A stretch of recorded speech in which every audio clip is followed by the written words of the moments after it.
আসসালামু আলাইকুম, কেমন আছেন সবাই? আশা করি ভালো আছেন। সকালবেলা বৃষ্টি শুরু হয়েছে, তারপর বাইরে বের হলাম ছাতা নিয়ে। তখন আমাদের বাসার সামনে একটা বাদাম গাছ আছে, ওখানে গিয়ে দেখি অনেক বাদাম পড়ে আছে গাছের নিচে। তখন কিছু বাদাম কুড়িয়ে রাখলাম একপাশে। তারপর যখন একটা ছোট্ট বেড় পাড়িয়ে ওপার গেলাম, দেখলাম একটা গাব পড়ে আছে, পাকা গাব গাছ থেকে পড়েছে। গাছে আরও অনেক গাব আছে, সেগুলোও পড়বে কিছুদিনের মধ্যেই। তারপর মরিচ গাছে অনেক মরিচ পেকে আছে, এগুলো বিচি লাগানো হবে। তারপর দেখলাম কচু গাছে লতি ধরেছে, এই কচু গাছগুলো কিছুদিন হলো লাগানো হয়েছে। তারপর আশেপাশে দেখতে দেখতে দেখলাম আগে কচু গাছ লাগানো হয়েছিল, সেগুলো একটা বেঁকা হয়ে আছে, সেটা সহ্য করে দিলাম। তারপর আগেও অনেক কচু গাছ লাগানো হয়েছিল, সেগুলো বড় হয়ে গেছে। তো এখানে বর্ষাকালে অনেক গাছপালা হয়, অনেক কিছুই হয়। তো এর পাশেই একটা গাছে কলা ধরেছে, সেই কলাগুলো অনেকগুলো হয়েছে। গাছটা ছোট তাই বাঁকা হয়ে গেছে। কলাগুলো দেখতে খুব সুন্দর লাগছে, দেখুন। তারপর এগুলো আদা পাতা বলে না কি বলে আপনারা বলেন। এর ভিতরে একটা মার্বেল কুড়িয়ে পেলাম। এই মার্বেল দেখে আমার ছোটোবেলার স্মৃতি মনে পড়ে গেল। এই মার্বেল দিয়ে আমরা অনেক খেলাধুলো করতাম। আপনারা অনেকেই মনে মনে এখন চিন্তা করবেন এগুলো আমাদের স্মৃতি, এগুলো আর কখনো ফিরে আসবে কিনা তা আর ভাবা যায় না। এই মার্বেল দিয়ে অনেকের স্মৃতি লুকিয়ে আছে ছোটোবেলায় খেলাধুলো করার। তো আরও কিছু বাদাম কুড়ানো শুরু করলাম। এগুলো আজকে সকালেই পড়েছে বৃষ্টিতে।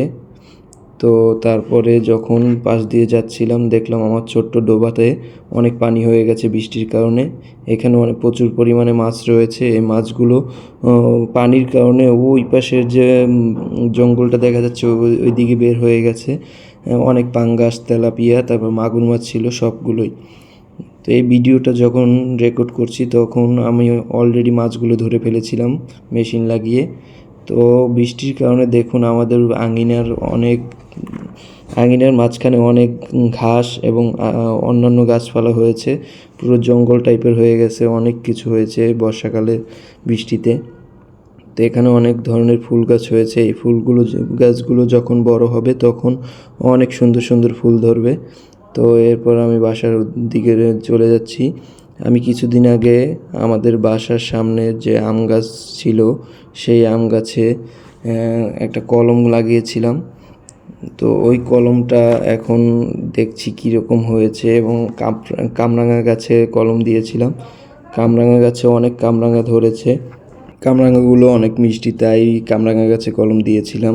জানি না কলমটা ঠিকঠাকভাবে হবে কিনা, শিকড় ঠিকঠাকভাবে বের হবে কিনা। আপনারা দোয়া করবেন যেন কামরাঙা গাছের কলমটা ঠিকঠাকভাবে বড় হয় এবং শিকড় ছাড়ে। আর যদি শিকড় ছাড়ে তাহলে কামরাঙা গাছে কামরাঙা ধরবে। তারপরে বৃষ্টির মধ্যে একটু ঘুরতে বের হলাম। আমাদের এলাকার পরিবেশটা খুব সুন্দর। এর মধ্যেই দেখা হলো হুজুর বাইজিতের সাথে। বাইজিৎ পরীক্ষা দিতে যাচ্ছে, তার কাছে জিজ্ঞেস করছি তুমি পরীক্ষা দিতে যাচ্ছ, তোমার অ্যাডমিট কার্ড কোথায়? সে বলে শুধু কলম হলেই হয়, অ্যাডমিট কার্ড লাগে না পরীক্ষা দিতে। সো আপনারা সবাই দোয়া করবেন। আসসালামু আলাইকুম।